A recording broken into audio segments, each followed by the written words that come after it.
A neurociência foi uma pedra... ela está na fundação da área de inteligência artificial. É. E os neurocientistas, a maioria dos neurocientistas hoje nem sabe disso. Porque todos os caras que são citados, que foram usados, são os caras que não eram... São os caras que eram odiados na época, entendeu? É o que o Donald Hebb, eu chamo ele do Van Gogh da neurociência.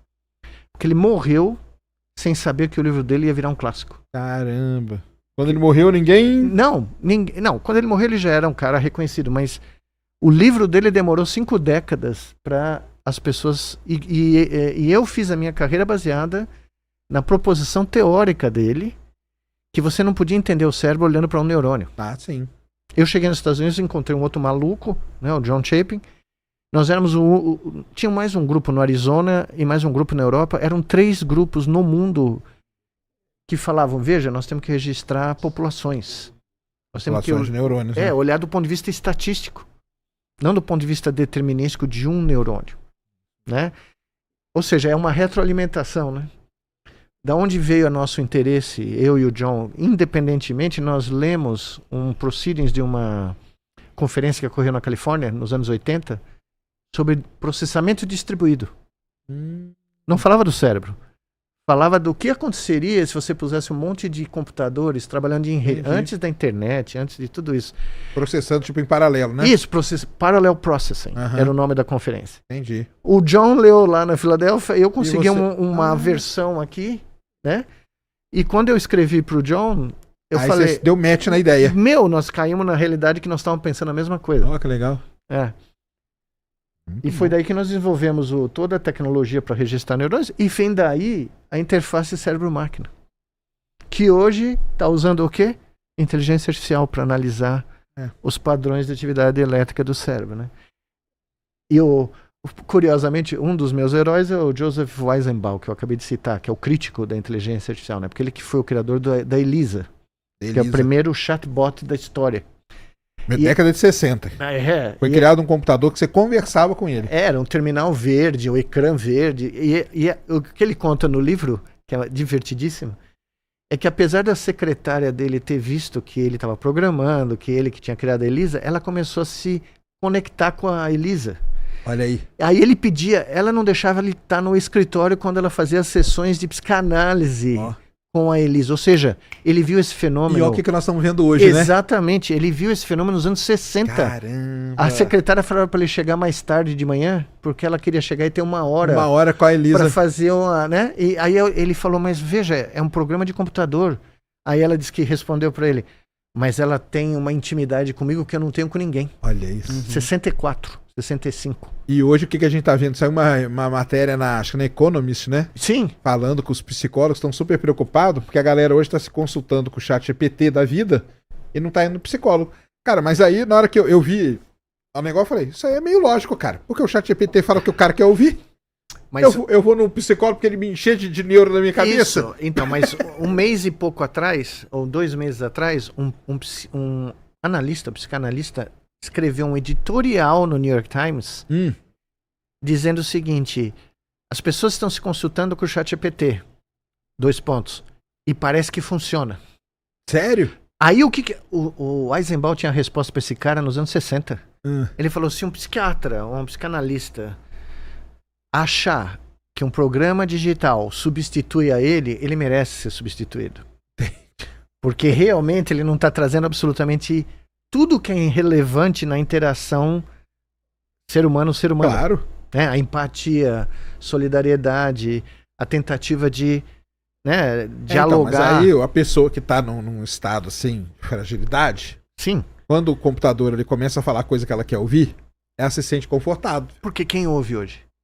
O Eisenbaum fala isso e outro, eu estou tentando lembrar o nome dele, eu bloqueando, é um autor não muito conhecido. Ele fala hoje, a inteligência artificial atual, ela chegou num momento histórico do ser humano onde ele está mais sozinho do que toda a sua história. Ah, isso né? Fato. Se você pensar, nós temos um cérebro... quem que foi que falou isso que eu achava sensacional? Eu acho que foi o Jung, que falou o seguinte, nós temos um cérebro do Paleolítico e desenvolvemos tecnologias do século XX. Ah, é, verdade. Né? Ou seja, o cérebro, e temos emoções de um cérebro do Paleolítico e criamos tecnologias que nós não temos a menor ideia como lidar com elas, porque elas são capazes hoje de destruir o planeta, né? Então, o que está acontecendo? No momento em que o ser humano mais se desconectou do seu grupo social, que é nesse instante, surge uma magia, que a maioria das pessoas não sabe como funciona, não sabe o que é aquilo, exatamente. que te diz, não, você é maravilhoso, os outros estão errados, você que está, né? E isso é perigoso porque faz essa pessoa se isolar cada vez mais, né? E além disso, quando a pessoa chegou, e já aconteceram vários exemplos, mas o exemplo do rapaz belga é o exemplo que mais deu notícia, o cara chega e fala, a vida não vale a pena, não tem maior sentido, o ChatGPT, você tem razão, talvez seja bom você se matar. Caramba. Por isso que a OpenAI está sendo processada pela família, ou foi processada pela família. Entendi, aí o cara se matou por causa disso aí. O cara se matou. Nossa.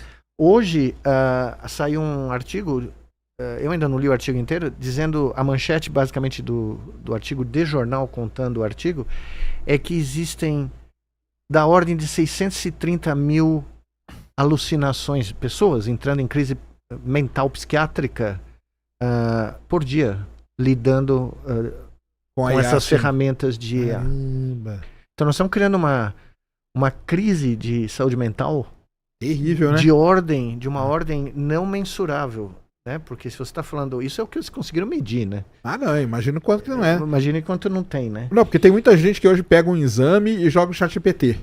Não, isso é devastador, né? Não tem? Pega um exame radiológico. Um exame radiológico joga o ChatGPT. Interpreta aí pra mim. Extremamente, né, especializado. Mas isso daí é com tudo. É tipo assim, olha, às vezes a pessoa tá buscando se automedicar, uma coisa que é muito comum no Brasil. E tá matando gente. Isso, então é interpretação de exames, sai o resultado, a pessoa não... Sai o resultado, exame de sangue. O cara pega e joga lá. Resume pra mim. E aí essa automedicação é terrível. Você tá com câncer, não sei o que, a pessoa já sai desesperada. Então, por isso que o subtítulo que eu ainda estou moldando do livro que eu estou escrevendo é o seguinte, não é inteligente e não é artificial.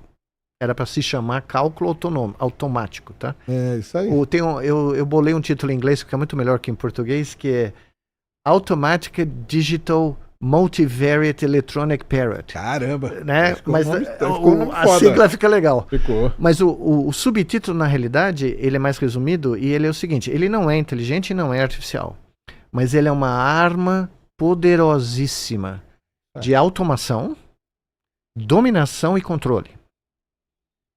Porque no momento que você fala que uma tecnologia está lendo o seu exame de sangue e falando, você tem diabetes, ou você tem, sei lá, o que, e pode nem ser verdade, né? Porque, sim, esse que é o problema. A grande chance é que não seja. Nós temos a tendência de delegar para tecnologias que a gente não consegue entender como funciona uma autoridade quase divina. Exatamente. Né?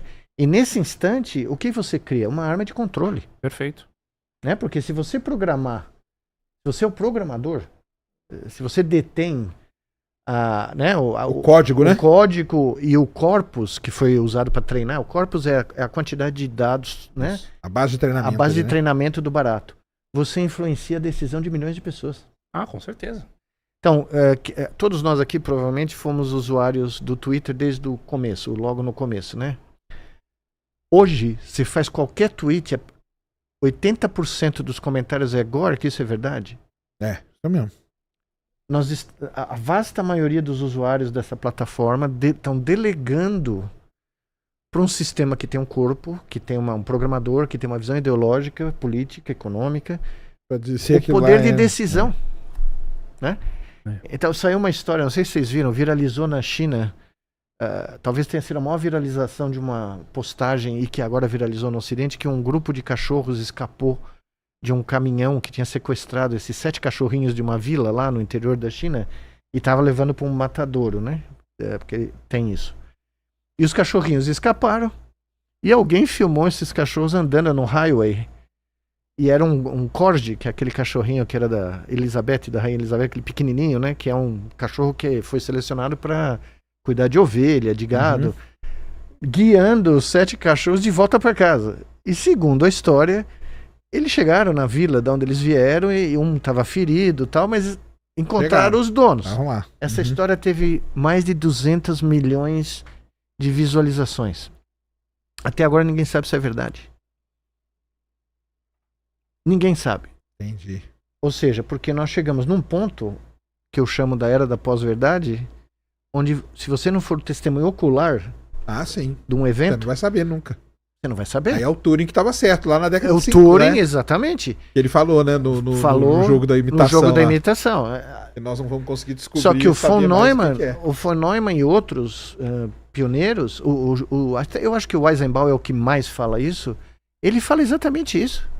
E outro que eu gosto de citar, porque é um dos grandes heróis e um dos grandes historiadores do século XX, o Lewis Mumford, no último livro dele, que ninguém deu bola, Art e Technique. Art and Technique. Que ele não devia um curso de 120 páginas. Ele fala o seguinte: nós vamos chegar num ponto que nós não vamos saber o que é verdade. Isso nos anos 60, tá? Antes dos computadores pessoais. Ele já estava antevendo, né? Momento aí, né? Esse momento, e ele fala, veja, é muito bonita essa metáfora dele, que ele fala o seguinte: nós estamos vendo, ou nós vamos chegar num ponto onde eu chamo de BrainNet, né? Ele chamava de Mega Machine, onde a maior criação da humanidade, que era a Mega Machine humana, que foi, por exemplo, responsável pela construção das pirâmides, né? 100 mil egípcios trabalhando durante 100 anos para construir um troço que veio da cabeça do faraó, né? Que o faraó precisava ascender para o céu, que ele era o deus sol, ele precisava voltar, e se ele voltasse para o céu, todo mundo estava salvo. Ou seja, uma abstração mental convenceu durante 100 anos 100 mil egípcios que viviam no máximo uns 30, 35, 40 anos a construir o barato. E ele chama, o Lewis Mumford chama isso da primeira grande mega machine. Só que era uma mega machine feita de seres humanos, principalmente. O que ele fala? Ao longo da história, desde os egípcios, o ser humano foi sendo substituído. Paulatinamente, componentes do mega machine foram sendo automatizados. Na Idade Média, e ele tem uma visão muito peculiar, que é maravilhosa. Ele fala, todo mundo fala, né? Max Weber fala, o capitalismo começou com os protestantes, pura balela. O capitalismo, como a gente conhece, divisão de trabalho, horas de trabalho, um cara faz uma coisa, outro faz outra, começou nos mosteiros beneditinos, tá? Na Idade Média. O que ele fala? Que à medida que o ser humano foi sendo removido do mega machine, a Revolução Industrial, né, e outros, é possível imaginar que vai chegar um momento onde ele vai ser completamente eliminado da mega machine. Não vai ter mais um ser humano trabalhando na... né? E ele nunca viu a internet, ele morreu antes. E eu estava na China um tempo atrás e vi uma impressora 3D construindo uma casa. Aí, não tinha um cara. Não tinha mais nenhum. Não, tinha um cara lá operando, apertando os botões. Mas a casa sendo construída como se fosse uma impressora 3D. Né? Era uma casa simples, tal, mas de qualquer maneira chocante. Né? Certeza. Então nós fomos de uma mega machine humana que construiu pirâmides para uma impressora 3D que constrói casas, automóveis. Né? Você entra numa fábrica de automóvel chinesa hoje... Hoje é tudo robô, né? Você não vê um ser humano. É. Você não vê ninguém. É uma coisa impressionante. Né? Então o cara, nos anos 60, já conseguiu ver isso. E ele falou, nesse momento, a ciência vai dizer que explicou tudo. Quando a Mega Machine não tiver mais nenhum ser humano lá, e não é verdade. Porque tem coisas, como o próprio John von Neumann falou, que a matemática não explica. A começar da mente humana, da condição humana, né? Agora, o que eu acho muito interessante é que provavelmente nós nunca mais vamos ter uma geração como esses caras. Que pensavam... sim, com essa né? Tipo, 50 profético, anos no futuro, né? 60 anos no futuro. Os filósofos falam a mesma coisa, sabia? É? Porque, inclusive, a área do conhecimento humano se tornou tão vasta que é impossível hoje você ter a figura do scholar, que é um pensador mais comum no século passado, que ele era um cara que ele sabia física, ele sabia matemática, mas sabia filosofia, sabia... Einstein. Exatamente, então ele sabia um pouco de tudo. Então ele queria falar sobre música, ele queria falar sobre filosofia, queria falar sobre economia, mas falava sobre diversas áreas da ciência. Então ele era o cara que ele, pra falar sobre algo, ele estudava e escrevia também. Então você tinha várias pessoas e o cara falava de diversas áreas do conhecimento. Aí o conhecimento se tornou tão grande, pra você ser bom numa coisa só já é muito difícil. É uma vida inteira. Uhum. E aí, inclusive, tem essa... Aí vem uma espécie de crise da própria ciência, né? As universidades passam por isso também, que é um especialista para conversar com outro especialista, tem que ter alguém no meio para poder fazer esse intercâmbio, Fazer o né? meio de campo, né? O meu vai. orientador dizia que nós todos estamos virando pessoas, cientistas, que sabem tudo do nada. E a pura verdade. Eu entrava num laboratório um pouco antes da pandemia, né? A pandemia mudou muita coisa, mas um pouco antes da pandemia eu ia visitar, dar uma palestra em alguma universidade, entrava no laboratório, ia conversar com um aluno de um laboratório, ou o chefe do laboratório. O cara só conseguia conversar sobre o Two Photon Microscope, sobre a técnica que ele estava usando para estudar uma merreca de um neurônio. Não era nem o neurônio inteiro, entendeu? Então, o Mumford fala uma coisa muito interessante, que o iluminismo, que todos nós defendemos, né, pela negação das abstrações sem sentido e a tentativa de criar um mundo racional, ele foi longe demais, segundo Mumford. Porque o modelo final, no limite do humanismo, é um robô.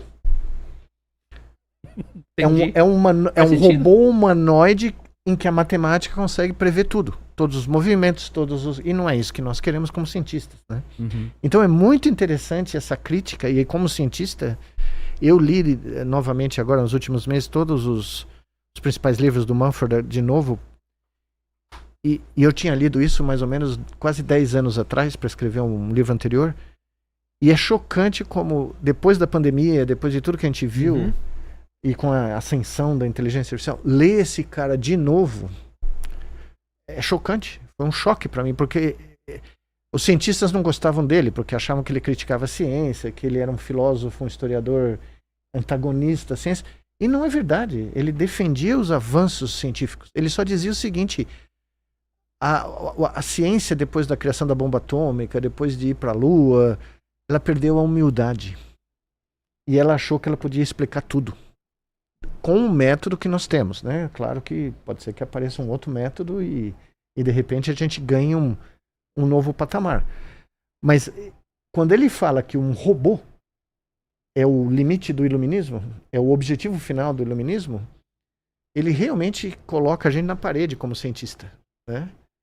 E ele não está defendendo misticismo, não está defendendo nada esotérico, nada de astrologia, nada disso. Ele simplesmente está dizendo o que o von Neumann, que é um dos maiores matemáticos do século passado, disse. E nós ainda não temos uma linguagem primária para explicar como, né, a nossa mente funciona.